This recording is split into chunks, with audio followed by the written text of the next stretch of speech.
Bueno, vamos a seguir con nuestro programa y mire, ya está con nosotros Martín Faz. Él es consejero del Instituto Nacional Electoral. Martín, buenas tardes. Julio, qué gusto saludarte, qué gusto haber visto a Lorenzo, hombre, antes. Sí, Aquí. sí, muy Siempre es un interesante. placer escucharlo, ¿no? Sí, así es. Martín, primero que nada, déjame presentarte que eres el único consejero que se rebajó, que redujo sus salarios, sus honorarios para quedar debajo del tope impuesto por el presidente de la República. ¿Eres el único o hubo algún otro? Pues actualmente soy el único, sí. Bueno, entonces Sí, déjame ponerlo por delante porque luego en los comentarios rápidos se porque viene. los comentarios luego nos llueve. Sí, Sí. yo desde que llegué, Julio, desde agosto del 2020 solicité una reducción y ese dinero se regresa a la federación. Uh-huh. Se reintegra a la federación el dinero, porque la plaza efectivamente es una plaza con un salario mayor, pero yo desde el principio solicité al área administrativa que se me ajustara el salario por debajo del salario del presidente y presenté un oficio en agosto y luego después cuando hubo un cambio salarial en enero volví a presentar un segundo oficio para mantenerlo así, en efecto. Bueno, dejo ese señalamiento, insisto, Martín, porque luego se viene la metralla de Internet. ¿Por qué no se reduce en fin? Yo tengo reducido mi salario. Muy bien, Martín, ¿cómo va el tema del ejercicio de revocación de mandato? ¿Se puede hacer sin el monto requerido o de veras es imposible hacerlo sin ese monto requerido?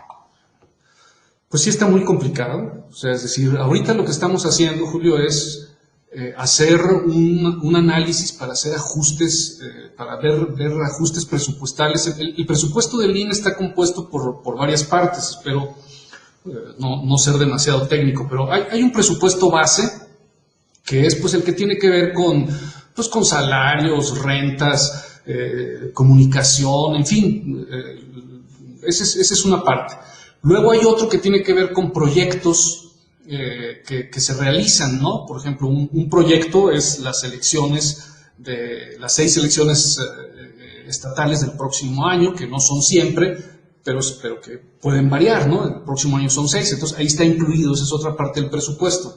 Uh-huh. Y luego, después hay una parte del presupuesto que son las prerrogativas a los partidos políticos, que esas pues, vienen íntegras.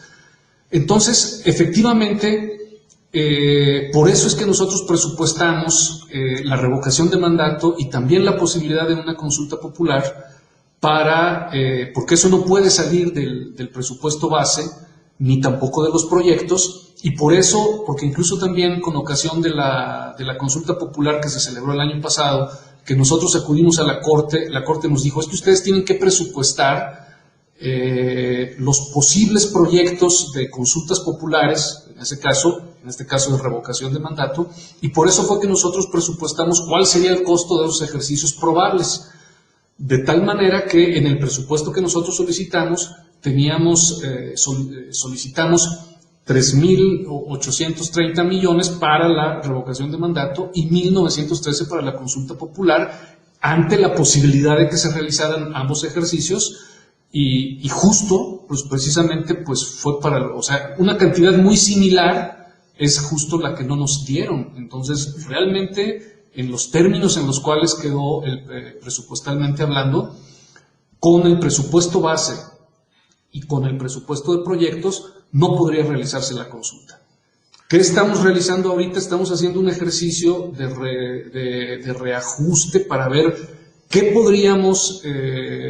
ahorros podrían generarse del presupuesto de proyectos y también del de base, pero realmente es muy complicado realizar la revocación de mandatos con lo que se nos otorgó. Martín, una de las críticas o los señalamientos que se hacen se refiere al hecho de que se vive un despilfarro, un lujo excesivo, una serie de gastos innecesarios en la operación cotidiana del Instituto Nacional Electoral. Tú que has llegado en esta etapa que yo a veces digo los neoconsejeros, un poco para diferenciarlos de quienes ya tenían largo tiempo ahí, este nuevo grupo de consejeros entre los cuales entraste tú y con las características que conozco en ti, te pregunto, lo que has visto, ¿realmente hay un despilfarro, un lujo, gastos excesivos? ¿Se puede ahorrar de verdad o no es tanto ese hecho? Mira, seguramente algo se puede ahorrar. Habría que ver qué son despilfarros. Yo, por ejemplo, te podría decir, por ejemplo, a nosotros no nos pagan teléfono celular, por ejemplo, no hay un gasto en telefonía celular. Son gastos que uno saca directamente. Yo no he visto un particular elemento de despilfarro. Habría que señalarse como muy puntualmente a qué se están refiriendo, pero mira, el presupuesto del INE, casi el 28%, bueno, no casi, más del 28% se va en la credencialización y en la actualización del padrón electoral. Luego un 26, casi el 27% se va en tener los órganos desconcentrados. Nosotros somos el único organismo público autónomo que tiene obligación de tener 300 oficinas en los 300 distritos, más aparte juntas locales, es decir, 32 más oficinas centrales, porque la naturaleza del Instituto Electoral pues tiene una naturaleza territorial.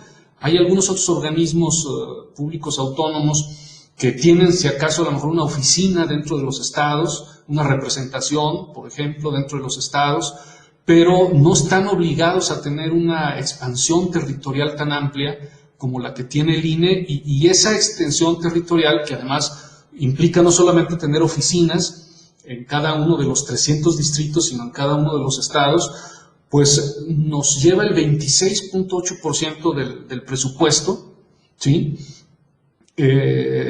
Realmente el gasto operativo es un gasto operativo que está atamañado a las atribuciones que tiene el INE y las obligaciones que tiene de tener, pues en este caso, todo este número de oficinas. Yo, por ejemplo, te podría decir, se gastan 678 millones de pesos en rentas, que representa el 5.2%, pero bueno, pues es que estamos obligados por ley a tener 300 al menos, ¿verdad? Esas 332 más las oficinas centrales. O sea, realmente yo lo que alcanzo a distinguir pues es que el presupuesto obedece a las atribuciones y al tamaño que la ley ha querido darle al Instituto Nacional Electoral. Martín, todo lo que planteas, por ejemplo, aquí en el chat, pues siguen los comentarios críticos respecto al funcionamiento del INE. ¿Crees que se necesita una reelaboración de lo que es el Instituto Electoral con el nombre que sea, un cambio fuerte a fondo, o que debe mantenerse la continuidad de este esquema actual? Bueno, lo que pasa es que el esquema actual del INE tiene que ver con las atribuciones legales que se le han dado. O sea, es decir, el INE tiene atribuciones que, por ejemplo, otros órganos electorales no tienen a nivel mundial. Por ejemplo, la fiscalización es algo que ordinariamente los órganos electorales en el mundo no realizan, sino que lo realizan los órganos de fiscalización del Estado, ¿no? Pero en el caso de México sí se le ha dado un papel de fiscalización al INE, pues por todas las historias y las trayectorias, la falta de confianza. Lo mismo ocurre, por ejemplo, con la administración de los tiempos del Estado. Ningún organismo electoral del mundo administra los tiempos del Estado durante los procesos electorales. Al INE se le han dado esa serie de atribuciones para manejar los tiempos, de tal manera que lo que ha ocurrido es que al INE se le ha sobrecargado de una serie de atribuciones en las que, en la medida en que algunas de esas atribuciones se le quiten, pues es posible que se pueda hacer una reestructuración. Ahora, yo me pregunto si en materia de fiscalización estarían de acuerdo en que los partidos de oposición, por ejemplo, en que la fiscalización fuera realizada por los órganos de fiscalización del Estado. Uh-huh. ¿No? De hecho, como no quisieron eso las oposiciones en periodos anteriores, pues por eso es que se le dieron atribuciones al INE, para que sea el INE el que fiscalice y no la Secretaría de Hacienda o la Auditoría o los órganos que el Estado tiene para realizar la fiscalización. Uh-huh. Entonces, o es lo mismo que pasa con los tiempos del Estado. ¿Estaría de acuerdo las oposiciones, las de antes y las de ahora, en que los tiempos en que en materia electoral los tiempos del Estado fueran administrados por el propio Estado y no por las autoridades electorales? Pues no estuvieron de acuerdo en el 2007, y en la reforma del 2007 se creó toda una nueva atribución. Entonces, efectivamente, el Instituto Nacional Electoral ha ido creciendo en atribuciones, y en la medida en que se le da una nueva atribución, pues en esa medida aumentan también los gastos. Es lo mismo que ocurre con la revocación de mandato. La revocación de mandato es un ejercicio ciudadano nuevo que por primera vez se va a realizar, pero ese ejercicio ciudadano nuevo pues supone también una serie de recursos y de gastos que no se hacían antes. Por ejemplo, una revocación de mandato es algo muy similar a una elección presidencial en gastos. Es decir, tienes que instalar, incluso ya por ley quedó, en una ley que se aprobó hace apenas 2 meses, que se tienen que instalar el mismo número de casillas que hubo en el proceso electoral federal anterior. Pero instalar casillas, o sea, eso no estaba contemplado. Solamente iba a haber elecciones en 6 estados. Ahora hay que volver a hacer una elección nacional. Y una elección nacional, tú puedes tener una elección de presidente, de senadores y de diputados a la vez, o solo puedes tener una de diputados, pero tienes que instalar el mismo número de mesas. Y lo mismo te ocurre con una revocación de mandato. Aunque la revocación de mandato solo tiene que ver con la figura presidencial, tú tienes que montar el mismo número de mesas que necesitarías para una elección presidencial, en donde hay de senadores y hay de... Lo que te vas a ahorrar, si acaso, pues va a ser que no necesitas tantos funcionarios. En lugar de 6 funcionarios, vas a necesitar 4 funcionarios nada más. Claro. Entonces, es decir, proporcionalmente hablando, si bien hay una pequeñísima disminución, pero tú tienes que contratar el mismo número de supervisores electorales o de capacitadores electorales, aunque tengas menos funcionarios, tienes que contratar a los mismos, un poquito menos, porque en lugar de que tengan que conseguir 6 más suplentes, ahora son menos, pero igual hay que visitar millones de domicilios a los ciudadanos y hay que contratar a los capacitadores, hay que contratar a los supervisores electorales. Hay que poner las urnas, hay que mandar imprimir las boletas, hay que poner el líquido indeleble, hay que poner a funcionar los consejos distritales. Los consejos distritales están conformados por ciudadanos que reciben una dieta, igual los consejos locales. O sea, es decir, una revocación de mandato implica, en términos prácticos, una elección presidencial. Y además los efectos de una revocación de mandato en la vida política son tremendos. Imagínate o sea, es decir, en ese sentido, por eso es que tampoco debemos o debiéramos de bajar los estándares de calidad, como por ejemplo que las mesas de funcionarios de casillas se elijan. Por ejemplo, alguien diría, oigan, ¿por qué no van voluntarios? ¿No? Pues, por ejemplo, en este caso vamos a necesitar para como de funcionarios aproximadamente unas 807,450 personas, ¿sí? Y vamos a tener que visitar a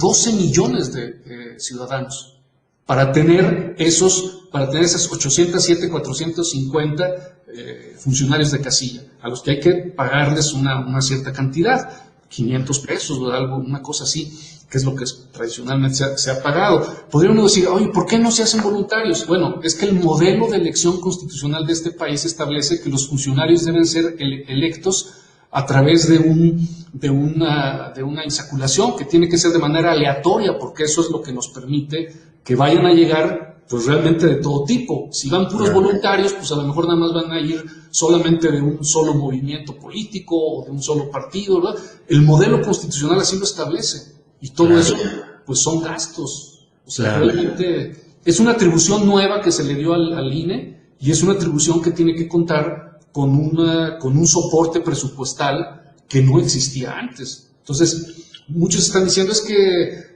nada más va a haber 6 elecciones. Sí, pero la revocación de mandato es prácticamente, en hechos operativos, es una elección presidencial. Martín, pues muchas gracias por ayudarnos a tener más detalles de todo este proceso y como siempre aprecio tu disposición para ayudarnos a entender lo que está sucediendo en este terreno de lo electoral. A reserva de lo que desees agregar, Martín. Como te digo, lo que estamos haciendo ahorita, porque una cosa que creo que debe quedar clara es que el INE está comprometido en la realización de la revocación de mandato. Y lo que está haciendo ahorita el INE es, bueno, vamos a hacer un ajuste a lo que habíamos calculado que nos iba a costar la revocación de mandato, que estábamos hablando de 3.800 millones, así aproximadamente, dicho de manera general. Vamos a ver qué podemos bajarle a eso para que nos cueste menos la revocación de mandato. Vamos a ver cómo hacerlo, sin abandonar el modelo constitucional. Y vamos a ver qué proyectos quizás podemos dejar de hacer para fondear, y también qué podemos bajar del presupuesto base. Pero hay cosas que, ni modo que cerremos las 300 oficinas, Claro. las necesitamos abiertas para hacer la revocación de mandato. En eso estamos haciendo ese análisis.